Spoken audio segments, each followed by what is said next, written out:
Hello, and welcome to Historical Humans Reads, where we take primary sources and bring them to your screen. I'm Colum Coleman, and today we are reading from The Boy Who Wouldn't Grow Up, otherwise known as Peter Pan by J.M. Barrie. Widely adapted and incredibly popular in the present day, Peter Pan is a coming of age tale that explores the disparity between the innocence of childhood and the responsibilities of becoming an adult. The story of Peter Pan has a unique publication history.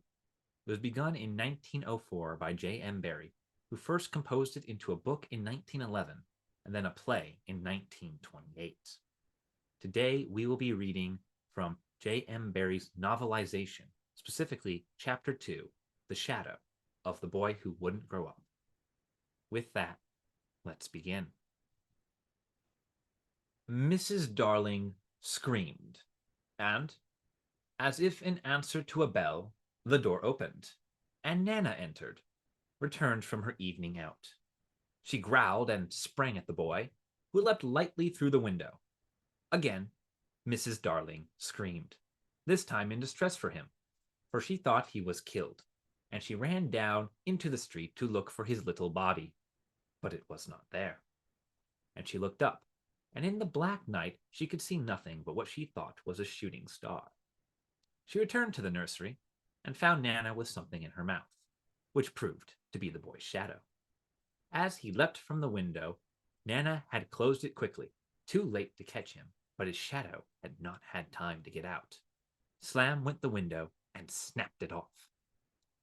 You may be sure Mrs. Darling examined the shadow carefully, but it was quite the ordinary kind.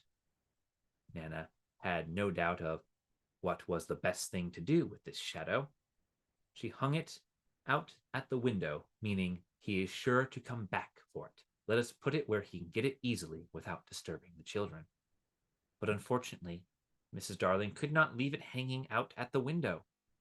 It looked so like the washing and lowered the whole tone of the house. She thought of showing it to Mr. Darling, but he was totting up winter greatcoats for John and Michael, with a wet trowel around his head to keep his brain clear. And it seemed a shame to trouble him. Besides, she knew exactly what he would say. It all comes from having a dog for a nurse. She decided to roll the shadow up and put it away carefully in a drawer until a fitting opportunity came for telling her husband. Ah, me. The opportunity came a week later, on that never-to-be-forgotten Friday. Of course it was a Friday. I ought to have been specially careful on a Friday, she used to say afterwards to her husband. Well, perhaps Nana was on the other side of her, holding her hand. No, no, Mr. Darling always said. I am responsible for it all. I, George Darling, did it. Mea culpa, mea culpa. He had a classical education.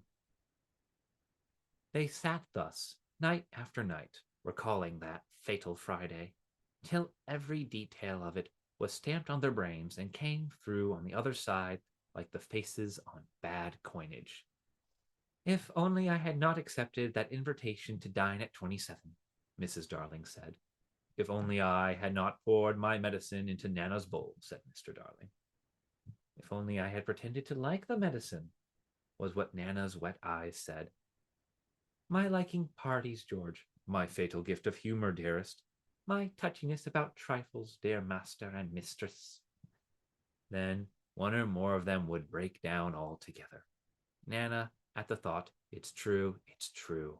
They ought not to have a dog for a nurse. Many a time it was Mr. Darling who put the handkerchief to Nana's eyes. That fiend, Mr. Darling would cry, and Nana would bark the echo of it. But Mrs. Darling never upbraided Peter. There was something in the right-hand corner of her mouth that wanted her not to call Peter names. They would sit there in the empty nursery, recalling fondly even the smallest detail of that dreadful evening, begun so uneventfully, so precisely like 100 other evenings, with Nana putting on the water for Michael's bath and carrying him to it on her back. I won't go to bed, he had shouted, like one who still believed that he had the last word on the subject. I won't, I won't, I won't. Nana, it isn't 6 o'clock yet.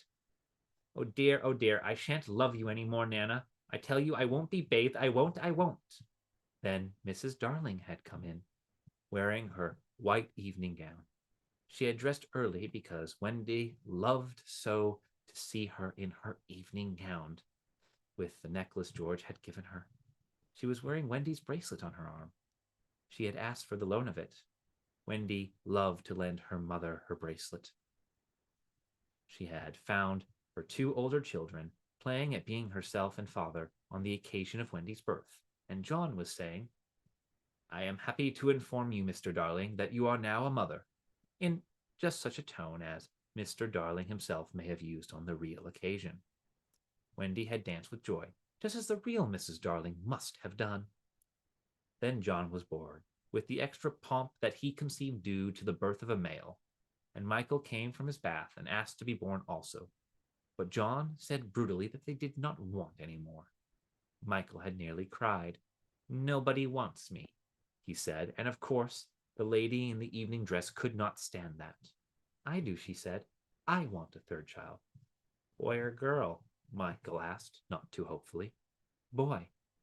Then he had leapt into her arms, such a little thing for Mr. and Mrs. Darling and Nana to recall now, but not so little if that was to be Michael's last night in the nursery. They go on with their recollections. Was then that I rushed in like a tornado, wasn't it? Mr. Darling would say, scorning himself. And indeed, he had been like a tornado. Perhaps there was some excuse for him. He, too, had been dressing for the party, and all had gone well with him until he came to his tie. It is an astounding thing to have to tell, but this man, though he knew all about stocks and shares, had no real mastery of his tie. Sometimes the thing yielded to him without a contest, but there were occasions when it would have been better for the house if he had swallowed his pride and simply used a made-up tie. This was such an occasion. He came rushing into the nursery with a crumpled little brute of a tie in his hand. Why, what is the matter, father dear? Matter? He yelled. He really yelled. This tie will not tie. He became dangerously sarcastic. Not round my neck, round the bedpost. Oh, yes, 20 times I have made it up round the bedpost, but not round my neck. Oh, dear, no, begs to be excused. He thought Mrs. Darling was not sufficiently impressed, and went on sternly. I warn you of this, mother, that unless this tie is round my neck, we don't go out to dinner tonight. And if I don't go out to dinner tonight, I never go to the office again. And if I don't go to the office again, you and I starve, and our children will be flung onto the streets. Even then, Mrs. Darling was placid. Let me try, dear, she said. And indeed, that is what he had come to ask her to do. And with her nice, cool hands, she tied his tie for him. Well, the children stood around to see their fate decided. Some men would have resented being able to do it easily, but Mr. Darling had far too fine a nature for that. He thanked her carelessly, at once forgot his rage, and in another moment was dancing round the room with Michael on his back. This has been an excerpt from The Boy Who Wouldn't Grow Up on Historical Humans Reads. If you enjoyed this video and would like to hear more excerpts from original texts, please subscribe to be notified of the next one.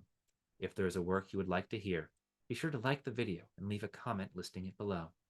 Thank you for listening.